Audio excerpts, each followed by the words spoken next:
നമ്മളിവിടെ കൊടുന്നു കൊടുക്കും. അത് നിങ്ങളൊരു കഴിവുണ്ട്. അതെ, അവർ കൊടുന്ന് തരണമെങ്കിൽ നിങ്ങളൊരു കഴിവ് വേണം. അത് മേലെ ഒരുത്തങ്ങൾക്ക് തരണം. അതെ,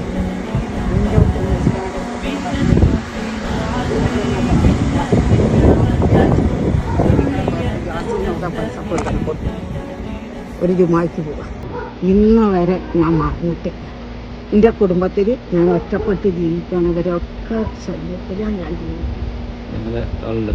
അവനോട് തന്നെ ഒന്നും പറഞ്ഞു അച്ഛല്ല അമ്മയില്ല തെറ്റിയല്ല മക്കളെ വഴിക്ക് പോകും. നമ്മൾ ജീവിക്കണ്ട. ഒരു കുട്ടി വീണിട്ട് പല്ലില്ല, എന്നിട്ട് അതിന് ഞാൻ എല്ലാം ചെയ്ത് കൊണ്ടുകൊടുത്തു. നമ്മളൊരു പള്ളയല്ല. ഈ ഉസ്താദ് എന്ന ഭക്ഷണം ഒരു വീട്ടിൽ ഞാൻ ഇച്ചിരി കൊണ്ടുകൊടുത്തു. ഇവരൊന്നും വാങ്ങാൻ വന്നില്ല. ഞാൻ ഉള്ളത് എൻ്റെ മനസ്സറിഞ്ഞ അതല്ലേ നല്ലത്.